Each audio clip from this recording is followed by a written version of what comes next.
El Señor esté con ustedes. Evangelio de nuestro Señor Jesucristo según San Marcos.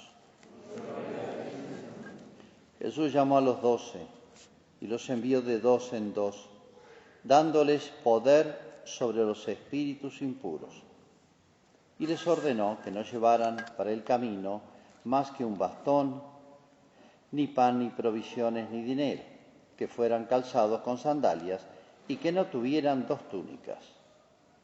Les dijo: permanezcan en la casa donde les den alojamiento hasta el momento de partir. Si no los reciben en un lugar y la gente no los escucha, al salir de allí sacudan hasta el polvo de los pies en testimonio contra ellos. Entonces fueron a predicar, exhortando a la conversión, expulsaron a muchos demonios y sanaron a numerosos enfermos, ungiéndolos con óleo. Es palabra del Señor.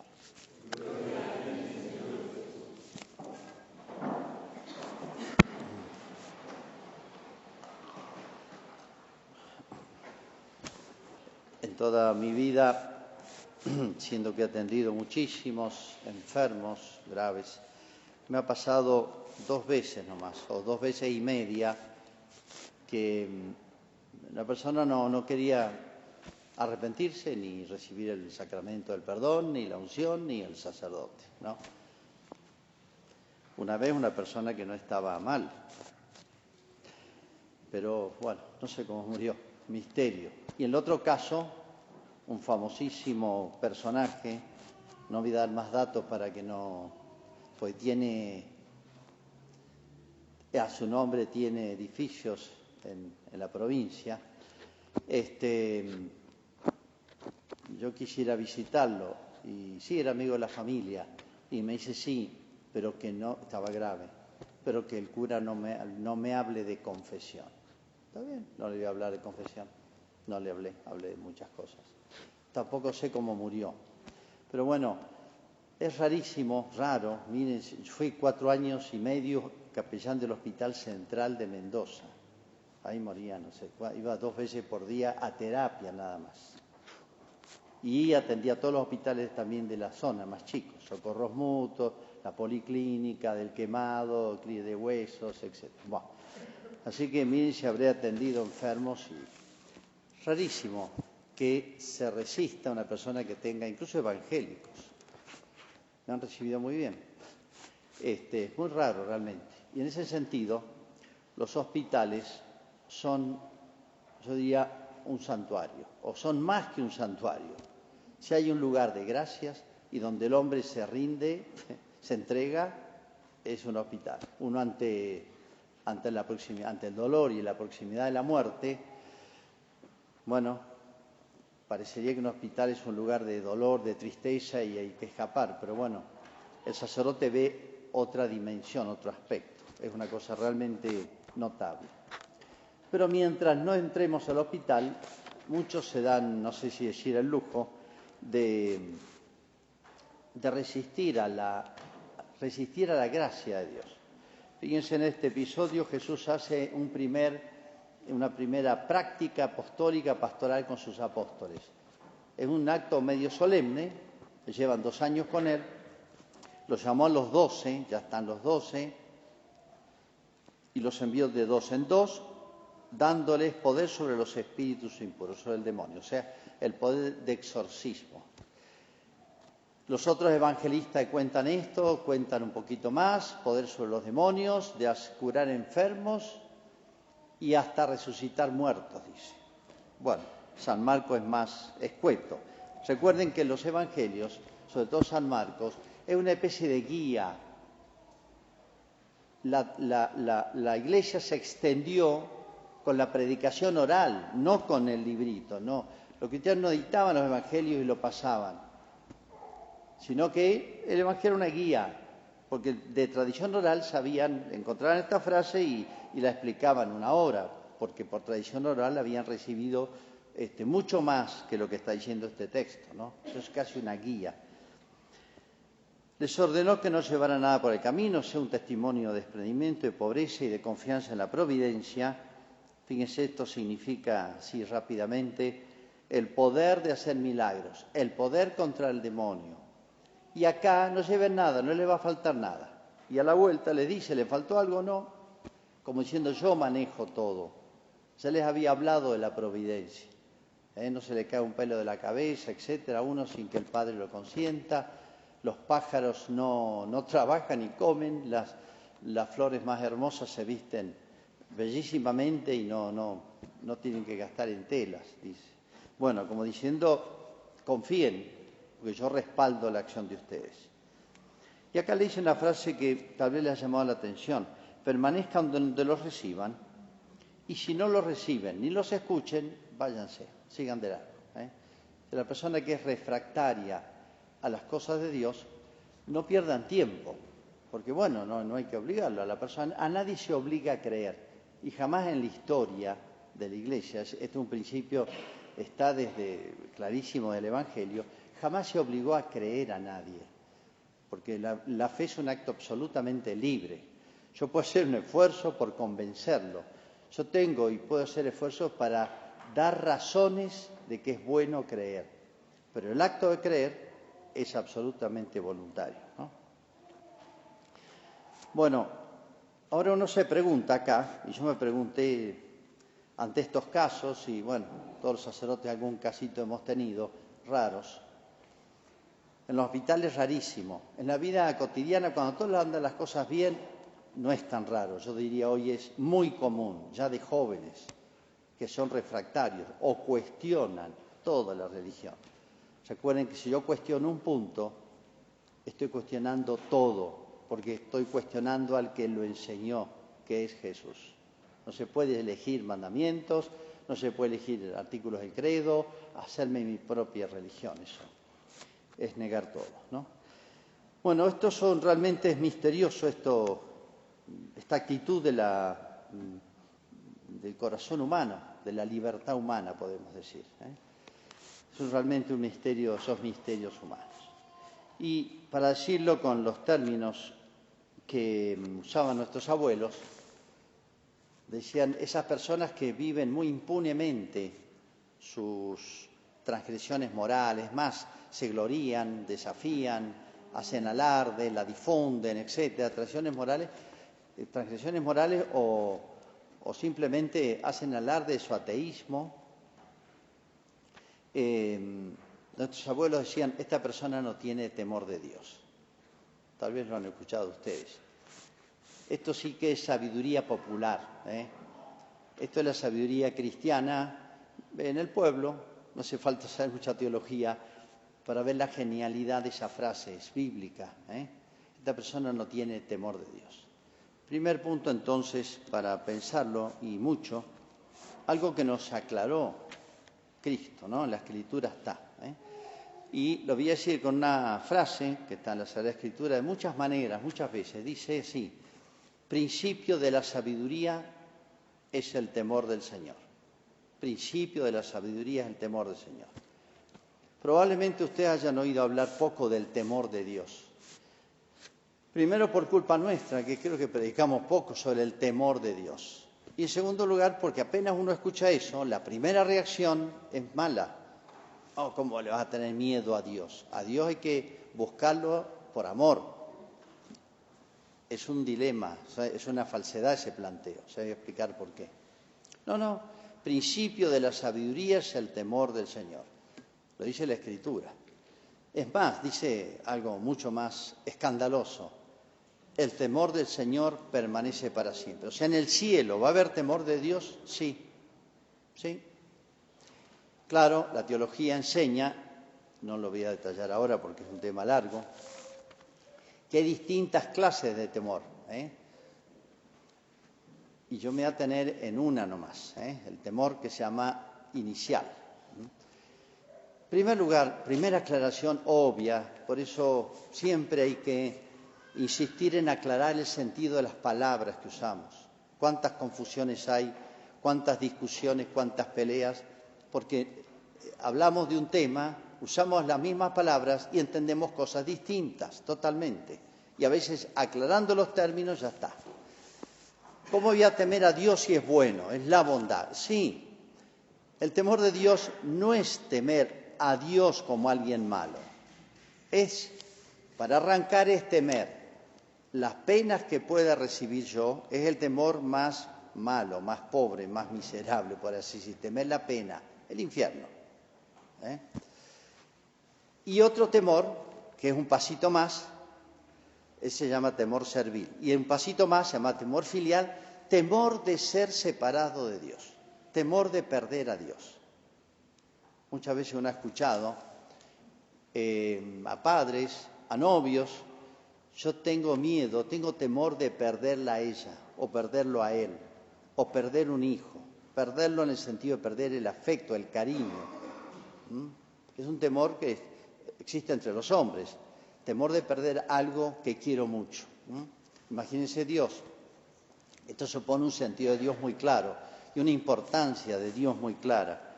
Como dice el texto que es de una carta de San Pablo, del Aleluya, dice: el Padre ilumine nuestros corazones para que podamos valorar la esperanza a la que hemos sido llamados. Valorar, o sea, ¿cuánto vale? Si yo pierdo a Dios, perdí todo, aunque tenga todas las riqueza, fama, poder, puedo tener todo. Si pierdo a Dios, pierdo todo. Entonces, temor de Dios es principio de la sabiduría. Esa frase es bellísima y ha sido comentada por los más grandes teólogos. Es como si yo me diera cuenta, el temor está en la voluntad.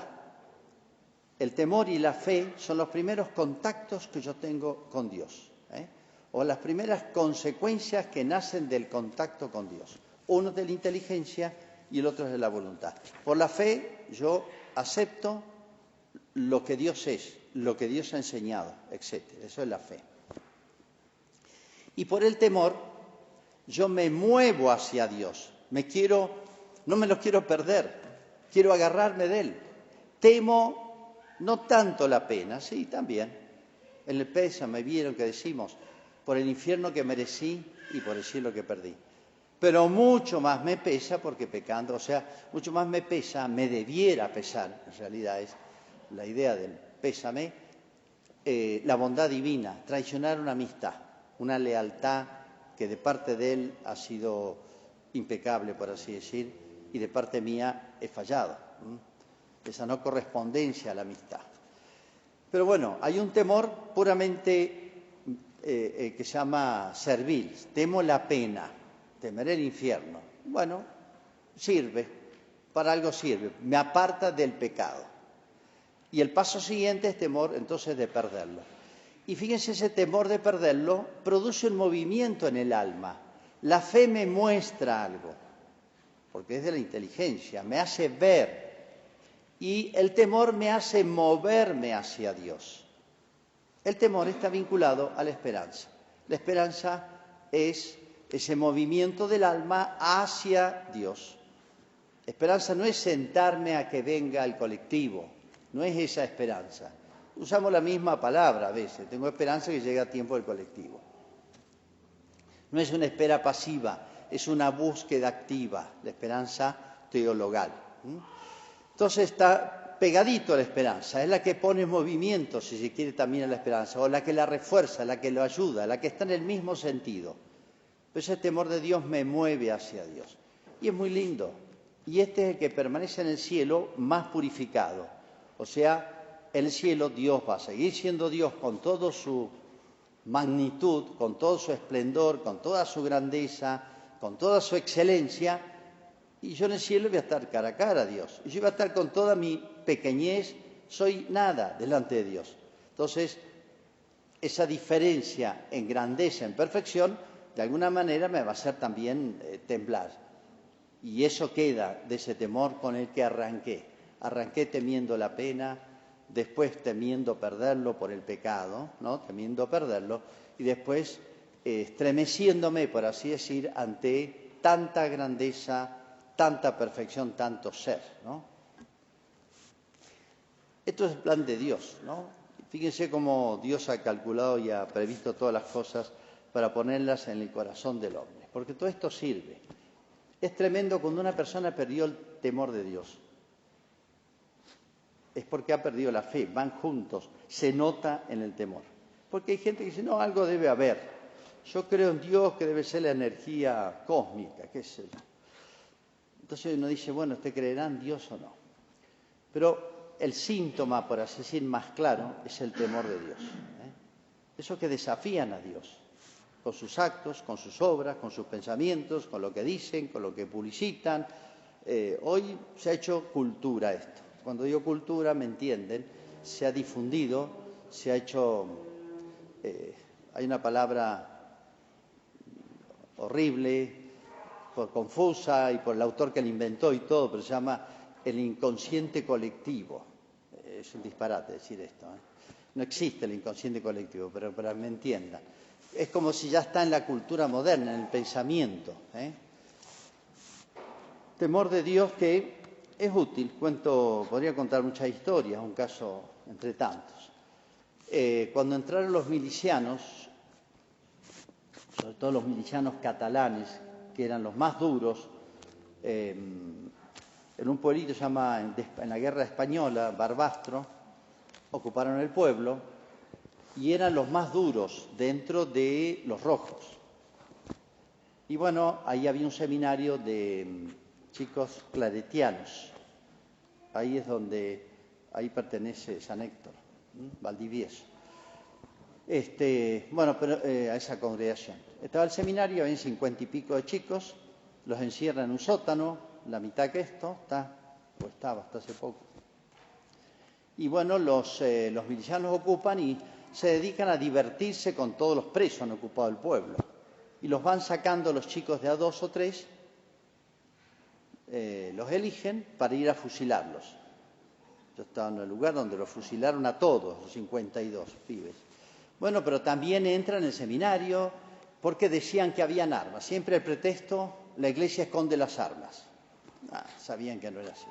Bueno, pero entran en la iglesia y uno de los milicianos rojos va a abrir, ahí tienen encerrado pólvora, dinamita, etcétera, en el sagrario. Entonces uno de los milicianos, con la bayoneta, va a tratar de abrir el sagrario.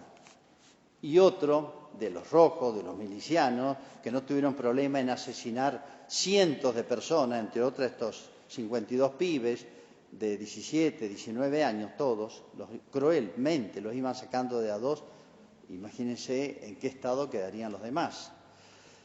Y al día siguiente traían las sogas con sangre y les mostraban a ver quién le toca hoy, y miraban así a ver a quién elegían, ¿no? Bueno, va a abrir el sagrario y el otro le dice, no toques eso, porque eso lo tocan solamente los curas. Como diciendo, no puede pasar algo. No toques eso lo tocan no solamente los curas. Asesino, homicida, perversos, ateos, pero algo le quedaba a ese tipo, ¿no? Eso lo tocan solamente los curas. Y cuentan en la biografía, me olvido el nombre, de que murió en un tiroteo, jefe del cártel de Medellín, que en un momento tuvieron que asesinar a un obispo. Y dijeron, no, mejor no nos metamos con los obispos porque Dios nos va a castigar. Había matado personas como si fueran conejos, pero no, al obispo no se animaron a matarlo, a asesinarlo. Lo cuentan el secretario de él, que está preso, hizo la biografía de su jefe, que lo mataron, y cuenta eso. Teníamos que matar a tal, y él dijo que no. Temor de Dios, temor de la pena. Algo le quedaba en el fondo del alma. Pero cuando se pierde eso, del temor y la fe, ya corté el último vínculo que me empujaba, que me llevaba hacia Dios. Ya no es un bien que tema perder. Y esto es realmente triste, terrible. Experimentarlo sobre todo, ¿no? Y dice, el temor es principio de la sabiduría. Es principio de la sabiduría.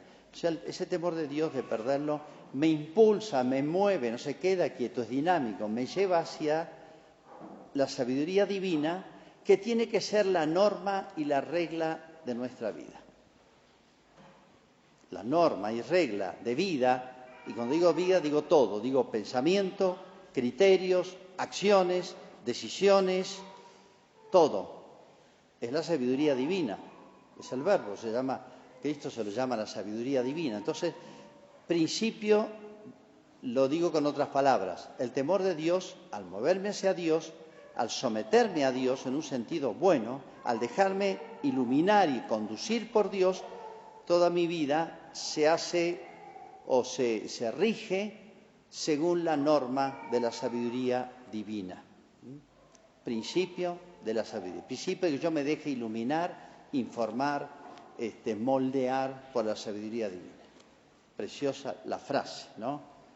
Temor del Señor es principio de la sabiduría. Segunda frase para iluminar este texto de la Escritura es Uno piensa como si los apóstoles expulsaban los demonios. Nadie podía hacerlo. O sea, todos sabían que el hombre no tiene poder sobre los espíritus impuros por sí mismo, si no es Dios. Si yo expulso los demonios, dijo un día Cristo, dense cuenta que ha llegado el reino de Dios. Una prueba científica. Pero no solamente eso, expulsaron demonios, curaron enfermos, hicieron milagros. Los apóstoles hicieron milagros. Y no solamente eso, sino que también dieron buen ejemplo. Confianza en la providencia, desprendimiento, pobreza, vieron las condiciones en las cuales los mandó. Y a pesar de eso, si no los reciben, si no los escuchan, los previno de lo que sabía que iba a pasar. Y le pasó al mismo Jesucristo eso. ¿Cómo se explica esto? La libertad humana. Pero dice así otro texto de la Escritura que nos ilumina esto. Dice así, su malicia lo cegó. Dice el libro de la sabiduría. Su malicia lo cegó. Ninguna persona es ciega o sorda o dura de corazón o se desconecta del mundo de Dios, de lo espiritual, de lo sobrenatural, de lo religioso, como quieran llamarlo. Es el mundo de lo sobrenatural, de lo divino, porque tengo un temperamento X, porque en mi familia tal cosa. No, a todos, en algún momento de la vida, Dios le da la oportunidad. ¿Por qué caminos interiores, exteriores, de todo? Pero Dios persigue a todo, podemos decir. A nadie abandona. ¿Por qué? Porque sabemos que Dios quiere que todos los hombres se salven y lleguen al conocimiento de la verdad. Ese texto de la Escritura es claro. Su malicia lo cegó. Cuando una persona llega a ese estado, ese que les comentaba al principio, que no hubo manera de convencerlo, no es que está cometiendo un pecado ahora en no recibir la gracia ante la muerte, la gracia de Cristo. Esto es, detrás de esa actitud hay cientos y cientos de pecados, de infidelidades, de traiciones a su conciencia. A todos Dios le da oportunidad. Cristo llenó de argumentos, se llaman motivos de credibilidad. La Iglesia continúa dando motivos de credibilidad. O sea, cualquier persona razonable, si tiene buena intención, si tiene buen natural, si busca la verdad, si quiere ser fiel a su conciencia, Dios le habla por adentro, por la conciencia, encuentra. Le sobra motivo. No, pero que la Iglesia, mirá que los curas, las monjas, los obispos, no me interesa. Dios da a todos en medio de la confusión, en medio de pase lo que pase, aunque estemos en el tiempo del anticristo, a todos Dios le da las posibilidades de descubrir la verdad, de una manera, de otra, en un momento u otro. Acá está en juego este misterio, o lo explica este misterio, no es tanto de Dios, que Dios no quiere que se salve, eso dirían los protestantes calvinistas. Dios crea personas para el cielo y Dios crea personas para el infierno. Eso decía un discípulo de Lutero, terrible, el que más éxito tuvo en toda Europa, se llama Calvino. Es terrible la afirmación, porque si yo estoy condenado, haga lo que haga, no hay manera de zafar del infierno. Es una locura, ¿ven? Una mala interpretación de la Escritura puede llegar a eso. Pero bueno, ténganse tranquilos, pues eso no es así. Todos nos podemos salvar y nos da. Acá en este párrafo sale un montón de motivos de credibilidad. El desprendimiento de los 12, que no buscan intereses, y los poderes que le da Cristo, y lo vieron. Y en Cristo, miren si no hizo... ¿Por qué hizo tantos milagros Cristo? Porque era bueno, porque se compadecía del dolor, mucho más que eso, por razones mucho más altas. Es porque los milagros, las profecías, la personalidad de Jesús, las virtudes de Cristo, hasta diría la integridad psicológica de Cristo, le podemos hacer un test y podemos decir este es un fenómeno fuera de serie, no hay personas así. La sabiduría de Cristo no fue a estudiar a ninguna escuela, ni tuvo un maestro, y sin embargo deslumbró motivos de credibilidad, motivos para creer, externos e internos. Dios da a todos y muchas veces, ¿no? Pero ahí está la decisión de la voluntad. Y Cristo pone dos ejemplos entre muchos. ¿Recuerdan la parábola del sembrador? Hay semilla que cae en buena tierra, fruto, otra, y una que cae en tierra dura, compactada, como si yo sembrara acá en el piso de la iglesia. Por más que le echen agua, haya sol, todo, nada. Es imposible. La culpa no es de la semilla, ni del sembrador, ni el que cuida, sino del suelo. Cristo pone esa posibilidad en la parábola del sembrador.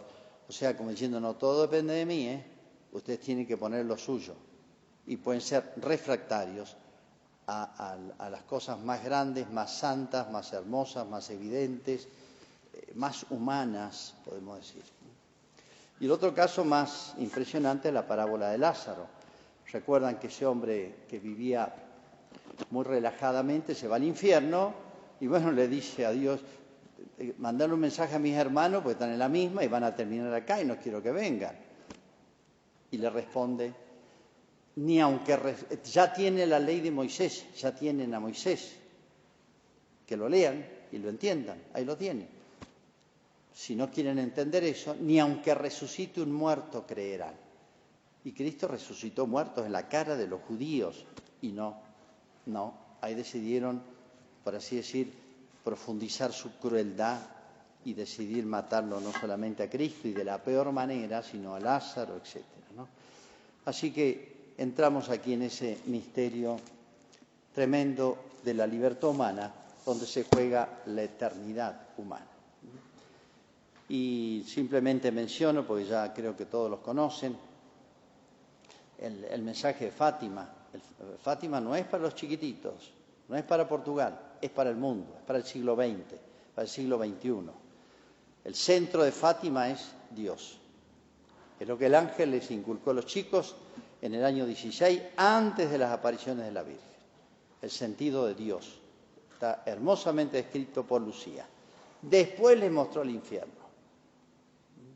Pero Fátima, ¿qué es? Es un grito a la humanidad preocupada, porque la humanidad va festivamente, estamos todos en una especie de farándula, uno la disfruta más, otro menos, festivamente vamos a un abismo. Es un grito de decir, miren, se juegan en estas decisiones humanas, o caminamos hacia Dios, o nos movemos hacia Dios, o nos movemos al abismo del infierno. Existen las dos cosas, son inconmensurablemente grandes ambas. Indescriptiblemente hermosa una y tremenda la otra, pero son realidades que el mundo ha olvidado y no quiere escuchar hablar de esto. No quiere escuchar hablar de esto. Es lo que, para decirlo con una palabra, vivimos en la inmanencia. Todo termina en esta vida. Por eso la eutanasia es tan lógica, en esta mentalidad terrible.